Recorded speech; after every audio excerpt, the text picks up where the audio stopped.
आजकल देखिए, middle east में टेंशन बढ़ने से तेल की कीमतें 10% तक बढ़ गई हैं। अब ऐसे में एक सवाल तो उठता है कि क्या इसका असर भारत पर पड़ेगा। आज हम इसी सवाल का जवाब ढूंढेंगे और समझेंगे कि भारत की एनर्जी सिक्योरिटी असल में कितनी मजबूत है। तो सबके मन में यही सवाल है, क्या पेट्रोल सच में महंगा हो जाएगा? क्या भारत में तेल की कमी हो सकती है? देखिए, इसका सीधा सा जवाब है बिल्कुल नहीं। और ऐसा मैं इसलिए कह रहा हूं क्योंकि आज का जो भारत है वो 2014 वाला भारत नहीं है। पिछले एक दशक में देश ने अपनी एनर्जी सिक्योरिटी को बहुत मजबूत किया है। चलिए मैं आपको बताता हूं कैसे।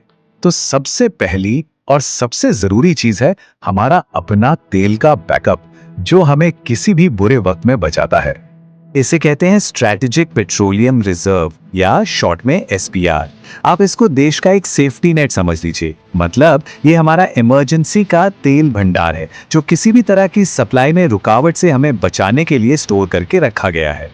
ये स्लाइड एक बहुत बड़ा फर्क दिखाती है। देखिए, 2014 से पहले हमारे पास कोई प्रॉपर स्ट्रेटेजिक पेट्रोलियम रिजर्व था ही नहीं। इसका मतलब ये कि अगर दुनिया में कहीं भी सप्लाई गड़बड़ाती तो उसका सीधा असर हम पर पड़ता और टेंशन बढ़ जाती। लेकिन अब हमारे पास एक मजबूत इमरजेंसी स्टॉक पाइल है जो हमें ऐसे झटकों से बचाता है। और ये तैयारी कितनी मजबूत है। आज की तारीख में रिफाइनरी स्टॉक और पोर्ट स्टोरेज को मिला के हमारे पास करीब 74 दिनों का ऑयल कवर है। मतलब अगर कल को ग्लोबल सप्लाई पूरी तरह से रुक भी जाए तो भी देश तुरंत पैनिक मोड में नहीं आएगा। ये जो बड़े बड़े भंडार हैं, ये विशाखापट्टनम, मंगलुरु और पाडूर में है। और बात यही खत्म नहीं होती। भविष्य में चंडीखोल और पाडूर में और भी स्टोरेज बनाने का प्लान है, जिससे हमारी सुरक्षा और भी ज्यादा बढ़ जाएगी। चलिए अब बात करते हैं दूसरे बहुत जरूरी पहलू की, और वो है हमारी मजबूत रिफाइनिंग कैपेसिटी। ये जो आप नंबर देख रहे हैं, ये हमारी शानदार ग्रोथ को दिखाते हैं। 2014 में हमारी रिफाइनिंग कैपेसिटी करीब 215 मिलियन मीट्रिक टन हर साल थी, जो आज बढ़कर लगभग 258 मिलियन मीट्रिक टन हो चुकी है। ये सच में एक बहुत बड़ी छलांग है। और हमारा इरादा 2030 तक इस कैपेसिटी को और भी बढ़ाने का है।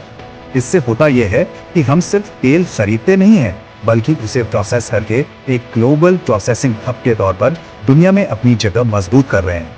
अब आता है हमारा तीसरा सुरक्षा कवच, अपने ही देश में तेल की खोज। अब हम सिर्फ इंपोर्ट पर निर्भर नहीं रहना चाहते, बल्कि अपने घरेलू संसाधनों को विकसित करने पर पूरा जोर दे रहे हैं। इसके लिए सरकार ने कई बड़े कदम उठाए हैं। जैसे नए एक्सप्लोरेशन प्रोजेक्ट्स शुरू किए गए हैं, नए ब्लॉक अलॉट किए गए हैं, और इन कोशिशों का नतीजा ये है कि देश में नए तेल और गैस के रिजर्व्स मिले भी हैं। और एक और अच्छी खबर यह है कि अंडमान और निकोबार के इलाके से भी अच्छे खासे रिसोर्सेज मिलने के काफी मजबूत संकेत मिले हैं। ये दिखाता है कि हमारी कोशिशें सही दिशा में जा रही हैं। तो अगर हम इन तीनों पिलर्स को एक साथ मिलाकर देखें तो तस्वीर एकदम साफ है कि आज का भारत किसी भी ग्लोबल एनर्जी क्राइसिस का सामना करने के लिए पहले से कहीं ज्यादा तैयार और मजबूत है।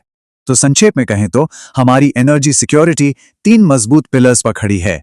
इमरजेंसी के लिए हमारा बैकअप स्टोरेज, हमारी बढ़ती हुई रिफाइनिंग कैपेसिटी और अपने ही देश में तेल और गैस को ढूंढने की तेज रफ्तार। सीधी